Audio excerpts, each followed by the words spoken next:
Assalamualaikum warahmatullahi wabarakatuh. Salam. Selamat pagi, salam sejahtera rekan-rekan semua. Kembali lagi, bersama kami Indonesia HR Solution dari kami iGrowth Indonesia Channel.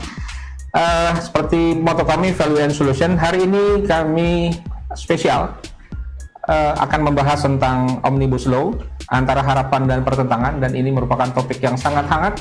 Berbulan-bulan kita diskusi di IR Discuss atau di kajian-kajian industrial relation. Dan hari ini spesial, kita hari ini kedatangan Ibu Presiden kita, Ibu Mira Sumirat. Saya sapa dulu dari Presiden Aspek Asosiasi Serikat Pekerja. Selamat pagi Ibu. Assalamualaikum warahmatullahi wabarakatuh. Sehat Ibu? Sehat alhamdulillah. Alhamdulillah. Dan juga kita akan ditemani nanti oleh Pak Denny Makarim, founder The Partners. Selamat pagi Pak Denny. Selamat berjumpa kembali. Ya, kita seringnya berdua ya Pak. Kita sering berdua. Sekarang kita bertiga. Sekarang kita bertiga. Jadi karena hari ini genap ganjil, hari ini ganjil kita bertiga. Hari ini kita akan bahas tentang Omnibus Law, antara harapan dan pertentangan. Saya mau ke Ibu Mirah dulu.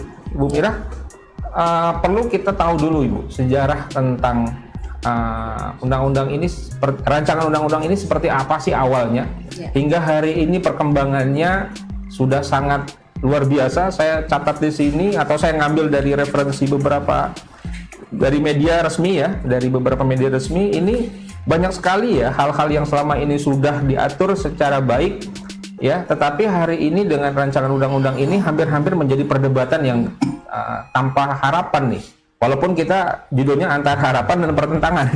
Silakan diceritakan dulu Bu, sejarahnya bagaimana sih sampai ini muncul. Ya baik, terima kasih Mas Abi. Assalamualaikum warahmatullahi wabarakatuh. Assalamualaikum warahmatullahi wabarakatuh. Salam sejahtera buat kita semua. Yang pertama, supaya kawan-kawan yang saat ini sedang mengikuti atau mendengarkan dan melihat secara langsung program ini paham gitu ya. Bagaimana kok bisa sampai ada dalam tanda kutip keributan lah ya, pertentangan atau keributan terutama di kalangan serikat pekerja, serikat buruh dengan pemerintah dalam hal ini, karena memang yang kami tahu yang mengajukan rancangan undang-undang Omnibus Law Cipta Kerjanya adalah dari pemerintah. Awalnya memang ini sejak Desember kami dari Konfederasi Serikat Pekerja Indonesia atau KSPI, yang di dalamnya tentu ada Asosiasi Serikat Pekerja Indonesia atau Aspek Indonesia, sudah mulai menyampaikan menyampaikan kritik kepada pemerintah saat itu, karena kami memang sudah mendengar ada yang namanya RUU Omnibus Law Cipta Lapangan Kerja. Jadi awalnya namanya RUU Omnibus Law Cipta Lapangan Kerja. Ada lapangannya ya? Ada lapangannya. Akhirnya kami singkat RUU Omnibus Law Cilaka. Nah, ini udah nyambung banget nih. Kenapa nyambung? Kenapa namanya Cilaka? Ternyata isinya juga akan mencilakai ya kepada seluruh pekerja, buruh, dan juga tentunya seluruh rakyat Indonesia. Tapi nggak pakai Cilaka 12 Ibu ya? Ini bukan 12 lagi, ini kayak 100 kan. Saking banyaknya ini isi daripada RUU Omnibus Law Cipta Kerja ini sangat merugikan ya. Nah, di saat itu di bulan Desember 2019 kami sudah menyampaikan ya kritik dan sangat keras juga, dan kemudian kurang lebih di bulan Februari tahun 2020 kami sudah melakukan aksi untuk pertama kali untuk menolak keberadaan RUU Omnibus Law Cipta Lapangan Kerja. Saat itu kami nyebutnya Cilaka. Nah, kenapa kami menyampaikan ketidaksetujuan kami itu? Karena ternyata RUU Omnibus Law Cipta Lapangan Kerja yang saat itu ya, saat itu ternyata yang dalamnya sangat ada kaitannya atau keterkaitan dengan pekerja atau buruh. Selama ini stakeholder yang terkait dalam hal pekerja atau buruh tidak pernah dilibatkan. Itu menjadi sebuah persoalan. Tidak pernah ada pelibatan itu sejak awal. Jadi kami heran loh, ini kok tiba-tiba muncul RUU Omnibus Law Cipta Lapangan Kerja yang namanya saat itu, tapi kami sendiri nggak tahu menahu. Nah, akhirnya wajar kita terus melakukan protes keras saat itu, dan kemudian dalam tanda kutip kita ada sebuah, ya saya kira bukan ancaman ya, kita ada niat besar pada saat itu akan melakukan aksi untuk merasa besar-besaran. Tapi Maret 2020 pertengahan kalau nggak salah ada pandemi COVID. Nah, di sini kami agak dan tanda kutip terhenti sejenak gitu ya, tetapi meskipun itu kami terus melakukan perlawanan di media sosial. Nah, saat itu ketika sudah kelihatan di pertengahan COVID-19 ini di sekitar bulan April, Mei gitu, pemerintah sudah mulai gerah gitu ya dan ngikutin. Akhirnya kami dilibatkan kirain kita para pekerja buruh dilibatkan itu duduk bersama lagi atau beda dari A sampai Z atau dari pasal 1 dari definisi sampai penutup. Ternyata enggak dilibatkan, ternyata hanya untuk disosialisasikan, disampaikan informasi. Ini loh, kami waktu itu sempat diundang di kantor Kementerian Kemenko Perekonomian. Kirain kami saat itu mau dibuka, dibedah draftnya. Kami tanya mana Pak draftnya gitu. Nah ternyata mereka hanya menyampaikan nih loh ada RUU Omnibus Law Cipta Kerja, dan mereka selalu menyampaikan kepada kami enggak kok belum final, belum selesai. Tapi feeling kami menyatakan itu sudah selesai dan betul adanya saat itu sudah di drop, ternyata beberapa bulan kemudian di drop ke DPR, artinya bolanya kan di DPR. Sedangkan DPR juga mungkin juga ya saya positif aja ya dengan DPR saat itu. Ya dia menerima itu, mereka DPR ini mereka berpikir ini sudah selesai. Jadi kalau saya nggak tahu ya Mas Denny, yang saya tahu sih sepahaman ilmu saya ini bahwasanya ketika pemerintah gitu ya pemerintah atau DPR dalam membuat rancangan undang-undang apapun itu, artinya harus mengadakan yang namanya audiensi. Kemudian komunikasi. Artinya harus diajak dulu, misalnya undang-undang rokok tembakau misalnya, artinya kan dia langsung ngajak dong stakeholder yang terkait untuk itu. Ini jelas-jelas tentang rancangan undang-undang Omnibus Law tentang cipta lapangan pekerjaan, cipta lapangan kerja, tapi nggak ada peran buruh atau peran pekerja di sana gitu loh. Artinya ini yang menjadi kenapa saat itu kita melakukan proses keras.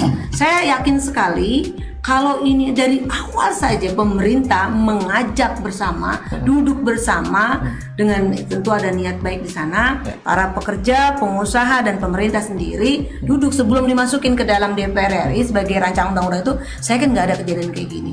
Gitu. Ini masalahnya nggak pernah diajak bersama. Itu yang pertama. Saya mau bicara latar belakang. Yang kedua, masuk nih poin-poin materi.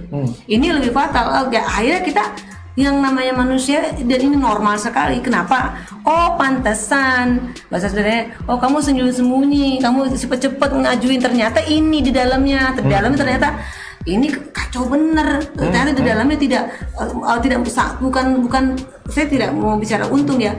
Pro aja ini ke kita, ke pekerja nggak ada sama sekali. Ini betul-betul menjerumuskan, betul-betul merugikan. Nanti kita masuk ke item per item ya teman-teman semua, agar kita jelas dan tuntas untuk memahami setiap klausul ini. Nanti Bu Mirah dan Pak Denny juga bisa masuk. Saya ke Pak Denny dulu. Sebagai praktisi IR nih, melihat RUU Omnibus Law ya, lebih ke praktek industrial relation di lapangan Pak. Apakah semakin berat atau semakin enteng nih kayak begini? Dengan saya lihat sih dengan banyaknya draft yang dirubah ya dari undang-undang yang selama ini ada, bahkan hampir 180 derajat ini bukan lagi penyesuaian tapi penggantian. Ya kalau saya bilang mengganti bukan menyesuaikan. Biasanya kan ada penyesuaian tuh. Nah, bagaimana menurut Om Denny ini terkait sebagai praktisi IR dalam konteks kedepannya? Ya, terima kasih Pak Habib. Jadi gini. Teman-teman sekalian, yang perlu kita pahami kalau menurut saya nih ya, kita melihat, kita penting untuk melihat nih, bagaimana sebenarnya kondisi hubungan industrial atau dalam bahasa kerennya kita sebutnya IR, Industrial Relation. Itu bahasa mana tuh? Bulan kali ya? Bulan. Oke. Nah itu sebelum tanda kutip ribut-ribut ini terjadi. Ya. Pertanyaannya adalah apakah kondisi hubungan industrial kita selama ini sebelum RUU Omnibus Law muncul, Cipta Lapangan Kerja berubah menjadi Cipta Kerja itu muncul, apakah kondisi hubungan industrial kita sudah bagus? Ya kan? Apakah sudah harmonis? Ya. Apakah kalau lebih jauh lagi kita bicara tentang RUU, berarti tujuannya kan ini untuk kepentingan rakyat ya? Ya, betul. Nggak hanya ngomongin pekerja, tapi rakyat semua gitu. Karena anak-anak kita, adik-adik kita nanti menjadi pekerja juga. Nah, apakah rakyat kita juga memang sudah dalam posisi yang saya mungkin mohon maaf ngambil istilahnya sejahtera. Ya. Apa sudah dalam posisi yang bagus seperti itu sehingga kita perlu melakukan perubahan-perubahan itu dulu kan. Kalau kita melakukan improvement itu kan pasti harus ada analisa ya Pak Aldi ya. Ibu Mira, kalau kita mau improve nih ruangan ini nggak bagus kan? kita harus tahu dulu nggak bagusnya di mana. Terus kita perlu perbaikin. Arahnya ke sana, tujuannya ke sana. Jelas. Jadi berhubungan semua, gitu kan. Untuk kepentingan siapa? Ruangan ini mau dibuat untuk tempat untuk ruang kenyamanan tidur, keluarga, untuk ruang tamu dan sebagainya. Maka kita perlu atur supaya nyaman dan sebagainya. Kenapa perlu dirubah? Karena sekarang udah banyak bocor misalnya. Nah, itu kan perlu dilakukan di awal. Itu ngomongin tentang proses yang tadi Mira sampaikan. Jadi saya kembali lagi, apakah kondisi hubungan industrial kita memang sudah bagus atau belum? Kalau cara pandang saya pribadi, Pak Abi sebagai praktisi IR, yang saya lihat kondisi hubungan industrial kita di Indonesia hari ini tidak berada dalam posisi yang bagus. Ini saya yang ngomong, menurut pandangan pribadi saya. Saya itu bukan siapa-siapa, tapi kami di lapangan melihat bahwa kondisi itu masih sangat berat. Masih begitu banyak, kalau boleh bukan begitu banyak lagi Pak, begitu banyak. Ya kan? Panjangnya, saking banyaknya. Ya kan? Kalau orang Jawa itu apa namanya saking gitu loh ya, banyak sekali gitu. Masalah di lapangan yang berurusan dengan kepatuhan. Ini loh. Maka di dalam setiap kelas-kelas HR atau di dalam diskusi di HR, Pak Abi, Ibu Mira, saya selalu sampaikan kepada teman-teman di HR bahwa masalah HR kita hari ini di Indonesia, hari ini itu masih berkutat di masalah paling bawah, yaitu kepatuhan. Ya kan? Kalau kita ibaratkan ini sebuah bangunan besar. Lantai dan fondasi itu adalah hal yang menjadi landasan utama bagi berdirinya bangunan. Kemudian dindingnya adalah sistem, atapnya itu atau tangga lantainya itu adalah development. Maka lantai dan fondasi itu adalah hal yang paling penting yang disebut kepatuhan dalam dunia HR. Tanpa adanya kepatuhan, tingkat kepatuhan yang bagus, compliance yang bagus, maka semua dinding, semua tangga, semua lantai dan semua atap di atasnya akan goyang. Ya kan? Saat ini kita mohon maaf buat teman-teman, kita banyak berbicara di HR tentang masalah-masalah development. Performance appraisal, KPI. Saya nggak bilang itu jelek, itu bagus. Itu bagus, gitu loh. Employee engagement, employee satisfaction, itu bagus semua. Terus sekarang HR jadi business partner, bagus itu semua. Tetapi pertanyaan saya, sudahkah kita melihat hal paling mendasarnya? Compliance kita sudah terpenuhi atau belum hari ini? Kalau kita sudah selesai dengan urusan compliance, baru kita ngomongin development. Nah, sekarang compliance saja masih banyak masalah. Lu tahu dari mana dan jangan sok tahu lu kan gitu. Mari kita datang ke Disnaker masing-masing. Ada berapa provinsi di Indonesia hari ini? Saya sampai lupa karena sudah berubah provinsi kan. Kalau dulu saya masih 27 provinsi saya ingatnya. Sekarang 34 ya Bu. Oke. Oke, ini ngomongin 34 ya. Kita orang kolonial, bukan milenial ya. Bukan milenial ya. Jadi 34 provinsi ya. Ini berarti 34 Disnaker ya, kurang lebih lah ya. Sekitar segitu lah ya. Ada kabupaten, ada kota. Nah, anggaplah itu dari semua provinsi tadi. Coba kita lihat berapa kasus ketenaga kerjaan hari ini di sana. Baru di tahapan Disnaker saja. Naik lagi ke PHI, naik lagi ke Mahkamah Agung. Ya kan? Berapa coba jumlah kasusnya? Bandingkan dengan jumlah pekerja dan lihat lagi di masing-masing perusahaan di dalam tahapan tripartit. Berapa banyak kasus itu? Apakah itu signal bahwa kita sudah berada dalam hubungan industrial yang bagus atau enggak? Buat saya itu signal yang buruk. Signal yang menunjukkan harusnya kita semua stakeholder di negara ini, baik pemerintah, si wakil rakyat, terus kita pekerja, terus teman-teman di HR dan pengusaha harusnya melihat ini sebagai signal bahwa hubungan industrial di negara kita masih jauh dari bagus. Masih jauh. Jadi kita bukan nggak boleh ngomong development. Tapi yuk kita pastikan yang bawah ini terpenuhi. Kita ngomongin KPI tinggi-tinggi Pak. Begitu ngomongin UMK masih juga nyolong-nyolong. UMK-nya masih nggak dipenuhin gitu kan. Nah itu kan ngeri itu. Ngeri itu. Nah itu yang perlu kita lihat dulu. Baru kemudian sudah kondisinya hari ini seperti itu. Kondisinya belum bagus. Ditambah dengan masuknya rancangan undang-undang yang tadi.